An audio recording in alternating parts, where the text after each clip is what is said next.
नमस्ते, सत श्री अकाल सारिਆਂ ਨੂੰ। कैसे हो आप लोग? आई होप आप लोग बढ़िया होंगे। आज की वीडियो में हम लोग कंटिन्यू करेंगे हमारे पार्ट 3 के साथ of the chapter evolution and the fundamentals of business. Guys, आप लोगों को याद होगा हमने प्रीवियस वीडियो में पढ़ा था कि कैसे हमने अपनी इकोनॉमिक एक्टिविटीज को 3 डिफरेंट एक्टिविटीज में फर्दर डिवाइड कर दिया था। अगर आप लोगों को याद है तो वेल एंड गुड, नहीं है तो मैं फिर से आपको बता देती हूँ कि हमने पढ़ा था कि हमारी इकोनॉमिक एक्टिविटी जो है फर्दर 3 पार्ट्स में डिवाइडेड है। दैट इज बिजनेस, जिसके बारे में मैंने आपको डिटेल में बताया था कि बिजनेस क्या होता है और इसकी क्या कैरेक्टरिस्टिक्स होती हैं। एक बार फिर से हम लोग रिवाइज करते हैं। हमने पढ़ा था कि बिजनेस क्या है, सारी एक्टिविटीज जो कि आप कर रहे हो ड्यूरिंग दिस टाइम पीरियड, जहां से आपने स्टार्ट किया है प्रोडक्शन टिल द टाइम वो कंज्यूमर तक नहीं पहुंच जाते, जितनी भी एक्टिविटीज इसमें रहेंगी वो क्या होती है, हमारी बिजनेस, राइट। हमने 2 ऑथर्स की डेफिनेशन भी देखी थी। अब इसकी कैरेक्टरिस्टिक्स की एक बार बात कर लेते हैं। हमने पढ़ा था कि बिजनेस के अंदर इसकी कैरेक्टरिस्टिक्स क्या है। पहला था कि इकोनॉमिक एक्टिविटी होनी चाहिए। दूसरा हमने बात किया था कि ये यहाँ पे रेगुलरिटी इन डीलिंग होनी चाहिए। एंड रेगुलरिटी इन डीलिंग किसमें होगा, जब आप exchange of goods and services करें। तो यहाँ पे हमने 3 कैरेक्टरिस्टिक्स को रिवाइज कर लिया। नेक्स्ट 3 कैरेक्टरिस्टिक्स क्या थी कि आपका यहाँ पे प्रॉफिट मोटिव होता है एंड प्रॉफिट के साथ क्या आएगा, ऑब्वियसली रिस्क आएगा, राइट। अगर आप लोगों ने वो देखी होगी सीरीज हर्षद मेहता की, इश्क है तो रिस्क है, वैसे ही प्रॉफिट है तो रिस्क रहेगा, right. Then we have third one, that is कि आपका कंज्यूमर सेटिस्फैक्शन होना चाहिए, राइट। तो हमारा थर्ड 6 जो बहुत इंपॉर्टेंट था यहाँ पे कि आपका क्या होना चाहिए, कस्टमर सेटिस्फाइड होना चाहिए, राइट। बिजनेस तभी आगे बढ़ेगा अगर आपका कस्टमर ही सेटिस्फाइड नहीं है, अगर आपका कस्टमर ही वापस आपके पास लौट के नहीं आ रहे हैं सामान लेने के लिए, या कुछ भी जिसमें भी आप डील कर रहे हो उसको वापस से लेने के लिए नहीं आ रहे हैं, तो देन आपका बिजनेस जो है वो अच्छा नहीं चल रहा, राइट। सो बिजनेस का अच्छा चलना, और बिजनेस कब होगा, जब आपका कस्टमर सेटिस्फाइड होगा, राइट। सो बिजनेस था। देन हमने बात की थी प्रोफेशन का, कि प्रोफेशन क्या होता है, एंड हमने लास्ट में देखा था कि एम्प्लॉयमेंट क्या होता है, राइट। हमने बात की थी कि एम्प्लॉयमेंट क्या होता है। आज हम डिटेल डिस्कशन करेंगे कि प्रोफेशन क्या होता है, राइट। तो प्रोफेशन क्या था, हमने एक छोटी सी डेफिनेशन मैंने आपको दी थी और एग्जांपल दिया था कि डॉक्टर या टीचर है तो वो या एक लॉयर है तो वो कैसे, उसको हम क्यों प्रोफेशन बोलते हैं, ये मैंने आपको लास्ट वीडियो में समझा दिया था।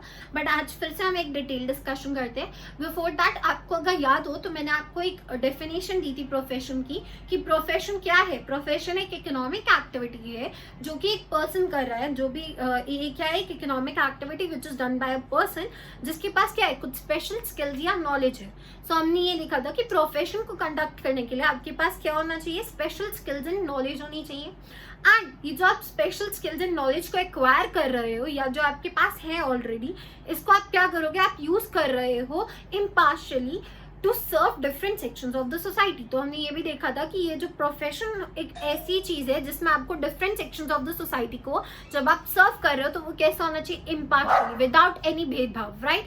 सो अब हम बात करते हैं आगे, इनकी 2 डेफिनेशंस मैं आपको दूंगी और जो कि ऑथर्स ने दिया, और इसके अंदर हम एक डिटेल डिस्कशन करेंगे और फिर हम जानेंगे कि इसके क्या कैरेक्टरिस्टिक्स होते हैं। यहाँ पे आप लोग देख सकते हो कि मैंने आपके लिए डेफिनेशन दी है ऑथर की। So according to Webster dictionary, profession is that occupation in which one professes to have acquired specialised knowledge which is used either in instructing, guiding और एडवाइजिंग अदर्स।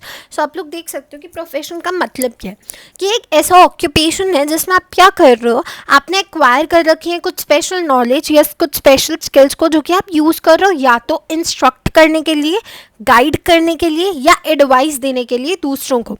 और इसमें हम लोगों ने एग्जाम्पल देखा था कि लॉयर्स, डॉक्टर्स, टीचर्स, तो ये लोग क्या कर रहे हैं, सी डॉक्टर क्या कर रहा है, आपको एडवाइस देता है कि आप अपने अच्छी हेल्थ के लिए क्या कर सकते हो, और आपको गाइड करेगा, राइट, कि आपको ये प्रिकॉशंस लेनी है। अब आपको अगर इस टाइप की डिसीज़ है तो आपको इस तरीके से प्रिकॉशनेटली चलना पड़ेगा, राइट। एंड अगर हम टीचर की बात करें तो टीचर आपको गाइड करती है आपके फ्यूचर के लिए, आपको इंस्ट्रक्ट करेगी कि आपको क्या करना है, कैसे पढ़ाई करनी है, आपको पढ़ाएगी, राइट। सो ये सारी चीज़ें जो है ये आपके प्रोफेशन के अंदर आती है।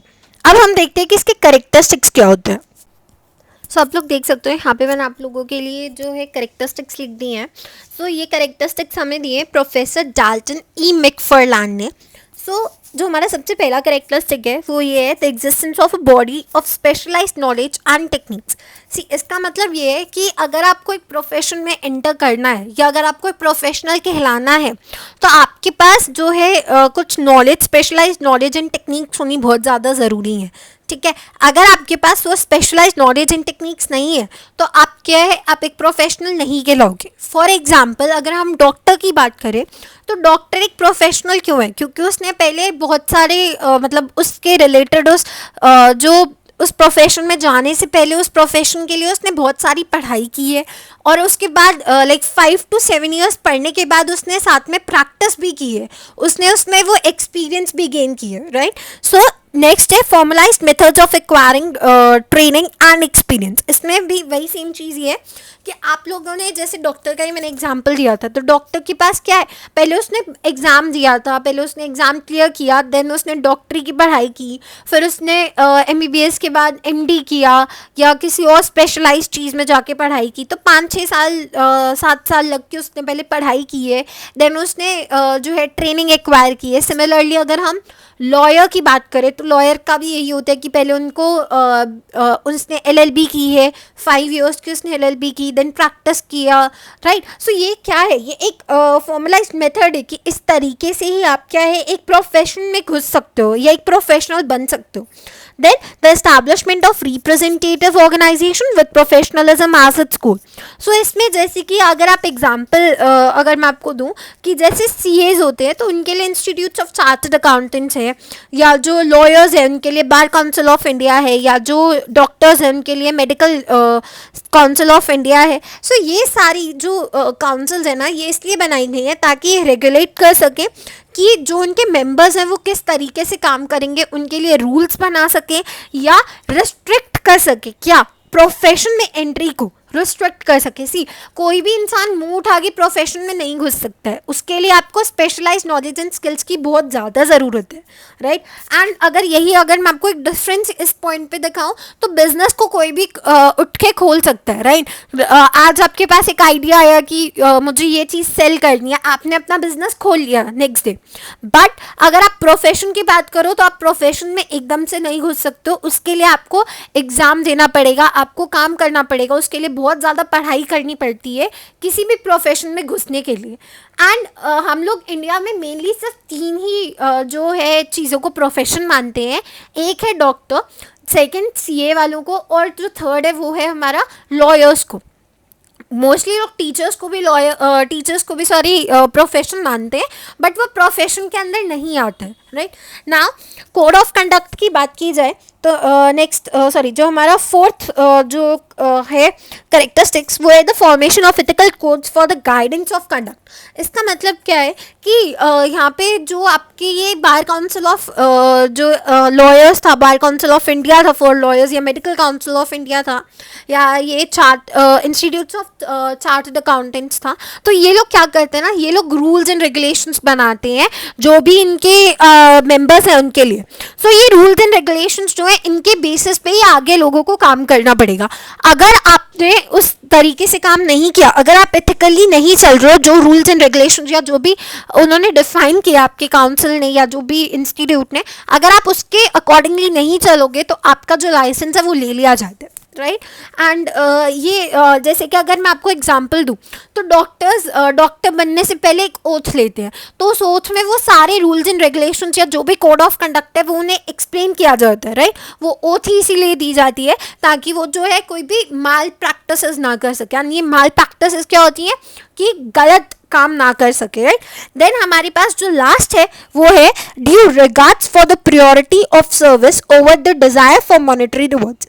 देखो अगर आप कोई प्रोफेशन को प्रोफेस कर रहे हो, डेफिनेटली आपको जो है उसके लिए आपको कुछ ना कुछ पैसे मिलेंगे, बट प्रोफेशन में ये चीज़ होती है कि आपको सबसे पहले क्या करना है, आपको सबसे पहले सोसाइटी को जो है उनको आपको सबसे पहले उनका वेलफेयर के बारे में आपको सोचना है, ना कि खुद की अर्निंग का, राइट। सो यहाँ पे सोशल सर्विस पहले है, वो चीफ ऑब्जेक्टिव रहता है दैन अर्निंग मनी। सो आज की वीडियो में बस इतना ही। आई होप आप लोगों को मेरी वीडियो पसंद आई होगी। सो जो नेक्स्ट वीडियो होगी उसमें हम लोग एम्प्लॉयमेंट एंड उसके कैरेक्टरिस्टिक्स को कवर करेंगे, एज वेल एज मैं आप लोगों को एक डिफरेंस दूंगी कि बिजनेस, प्रोफेशन एंड एम्प्लॉयमेंट में क्या डिफरेंस होता है. Till then take care, bye bye.